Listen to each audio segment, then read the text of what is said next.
Hey guys, it's Brandon, aka B.Rich Beauty, aka your beauty best friend, and happy Wednesday, y'all! It's Inauguration Day. Whoo, child, we're gonna talk about that. Wendy Williams and her brother are feuding, and Tiger Woods' ex-mistress speaks out. Baby, we're talking about that and a lot more. You know what to do. Grab your tea, grab your beverage. Let go.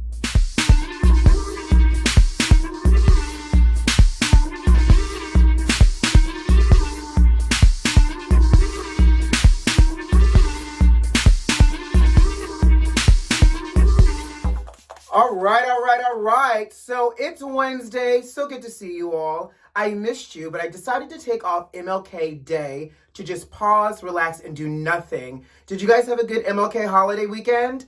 I did. I actually went and surprised a friend for his birthday, and it was a nice, chill, weekend with a small group of friends, by the way. And I'm glad to be back at it with you all. So it's Wednesday. It's Inauguration Day. How y'all feeling? Baby, we made it to January 20th. Now, let me tell you something.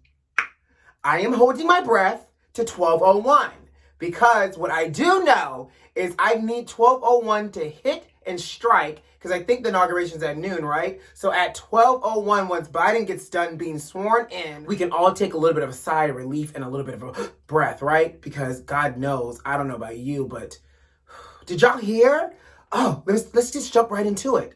12 members from the National Guard that's supposed to be providing security got removed from their detail because the FBI did their job, shout out to the FBI and doing their job, found out that these 12 members had some form of suspicious activities, whether they were a part of certain groups or who knows what else they found. But they removed them off of the Biden security detail because obviously once they got done vetting them, their criminal backgrounds, their background checks had things that got flagged. Child. And that's why I'm holding my breath for the moment he gets sworn in. Come 12 o'clock lunchtime, we should just be done for the day. Between all the activities and festivities of trying to get, Biden and Kamala into this White House, I just can't wait for the festivities to begin once Biden gets sworn in. Especially, Howard University's drumline and their flag team are going to be marching behind Kamala. Let me tell you something, sugar.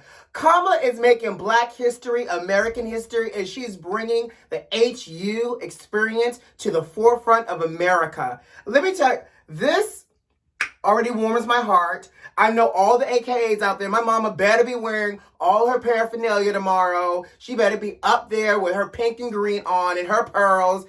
I've seen so many things online already today with I think a building in White House was pink and green last night. I'm just here for it. And no tea, no shade, but Joe Biden's alma mater for his college in Delaware, they're doing a marching band for him as well. So I think we're about to hear Set It Off for Kamala, and I don't know what Joe gonna march out to, honey, but I'm here for this whole marching band experience. I am here. Did you guys watch the COVID-19 memorial last night? I am here for more presidential things. Yolanda Adams sang Hallelujah. Sis still got that voice, and you know it had to be cold out there. She had her long, good old winter coat on, and she sounded impeccable. They even got young sis, who was a registered nurse, to sing Amazing Grace.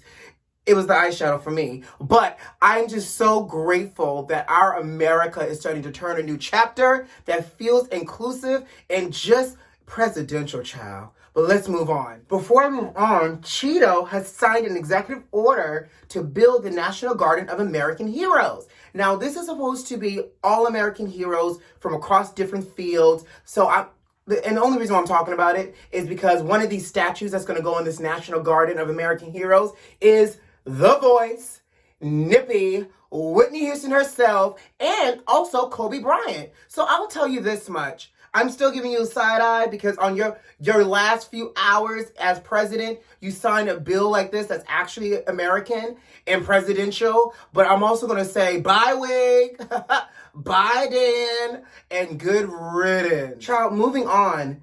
Now, with America being so ghetto and imploding on itself, I totally forgot the Super Bowl was right around the corner. And now, don't get me wrong, I don't speak football, but I do always tune into the Super Bowl just for the good old halftime show. I don't know who's performing for halftime, but I will say that Jasmine Sullivan has been announced as singing the national anthem with Eric Church for the Super Bowl, and her, not her over there, but her, the singer, is scheduled to sing America the Beautiful. I'm here for it. I don't even know when the Super Bowl is. I don't know who's playing at the Super Bowl, but I will be tuning in to at least see Jasmine Sullivan. I love that she's back. She has her new album, Hotels, and she's coming for that bag. And now we're going to see Jasmine Sullivan for the Super Bowl. I love Jasmine Sullivan. If you guys aren't familiar with Jasmine Sullivan, where have you been? Whose rock have you been living under? Check out Jasmine Sullivan and the new album Hotels, because it's really, when I say it too fast, it sounds like I'm saying hotel. Hotels. Heaux, Tails. It's a good one too. So congratulations, Jasmine Sullivan. I will be tuning in for the Super Bowl in this. So let's talk about Wendy Williams. Now, there's been this ongoing back and forth with Wendy Williams and her brother, and now it's blowing up and getting worse and worse. So Wendy Williams' brother, her youngest brother, Tommy, went online to say that, Wendy did not go to the mom's funeral. Wendy's mom passed away back in November, and Wendy announced it on her show, earlier this year, maybe the end of last year, saying that her mom had passed away, and that, with COVID and everything going on, like, it was many, many weeks prior. But her brother is saying that Wendy, did not go to the mom's funeral. She went to the wake, but not the funeral. And that she lied to their father by saying, Daddy, I can't come to the funeral. I have to run back to New York for some business. But found out that she did not go back to New York the day of the funeral, but had dinner, lunch, or a meal with her son, Kevin Jr., and her ex-husband, Kevin. So he is calling her out because he once said, you lied to Daddy. Daddy does not have closure. We're trying to support Daddy during this, difficult time. And during the funeral specifically, you're basically being selfish. Well, child, as she should, Wendy addressed it on her TV show. And she said that she wasn't even coming for the comments, but she went online to check out the Wendy show comments, and she saw that people were commenting about her brother and her relationship in the comments for the Wendy show. And she said, you know what? Now that you've said what you said is now starting to spill over into my work, I'm going to address it. Now, here's why I think it gets a little messy. Hold please while I contour. Wendy's first clapback came while she said, bruh, don't come for me talking about things you don't know about, especially when you have receipts that I can fill up a whole studio audience with during COVID, because she got all those empty seats, child, and have leftovers to go around the block and back again. She also finished it off with a little bit of shade that we're trying to figure out by saying, and I think he would like this dress. And she actually said, do you like my dress? I think he would like this dress. So there's a lot of alleged speculation on what that comment meant and why she referred to her brother liking her dress like that. But then he clapped back again. Hold please while I sip my tea. Then he clapped back again and said, Wendy, Wendy, Wendy. All I'm saying is you lied to Daddy. You didn't show up where you're supposed to be. We're trying to be a cohesive family, and you over here trying to play victim, essentially. I'm paraphrasing. Now, what I think, and I'm gonna tell you this before we go into Wendy's last clapback. Here's where I'm kind of looking like side-eye. Is this drama real, or is this drama that's to drum up some additional viewership for this upcoming Lifetime movie for Wendy on January 30th?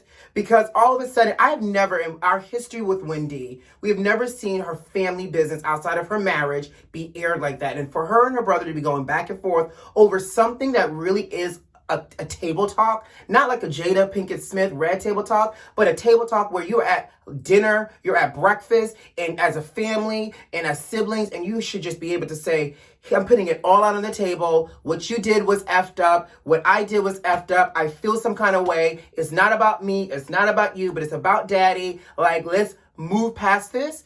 That table talk is now happening with her brother that can only seem to film when he's in a car somewhere. I don't know if the car is driving or if it's stationary, but apparently he has his most clairvoyant moments while he's in the car, child. And then now Wendy is using her megaphone of a platform to address her brother.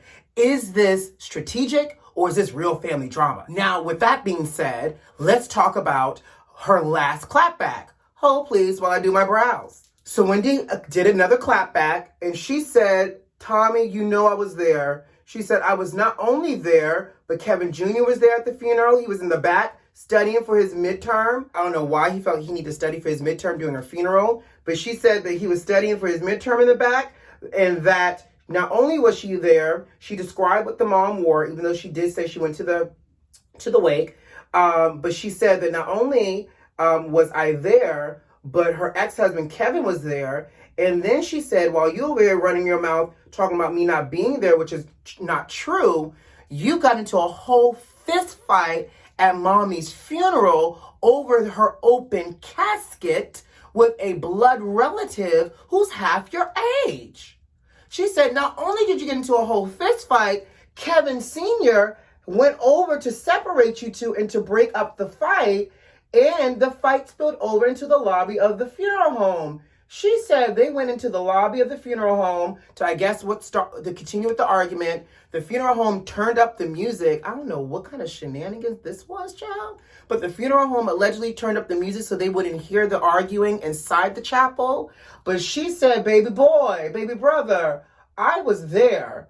And while you over here still trying to spread these lies for whatever reason, don't do it. Because while you're talking about me, you over here had a whole fist fight, which you should be embarrassed for because you're 53 years old. Wendy did go on to address, though, that after the fighting and after the funeral, before they went to her sister's house for the repast, she did say to Kevin Jr., no matter what is going on with your father and I, we're not getting back together, but what your dad did today was a great thing. Do you, Kevin Jr., want to go out to dinner and with us both, and we have like a little family moment? And so that's where she went and had a meal when she was supposed to have left to gone back to New York. They went and had a family meal, and then she said they went over to her sister's house for the repast. So again, this drama seems very inflated and conflated, and I don't know if it's now strategic for PR or is this the real beef between you and your brother Wendy. But baby, it's kind of juicy, right? I think so. Speaking of juicy, let's talk. Have you guys been watching? I think Tiger Woods has on HBO some form of like a documentary about him right now.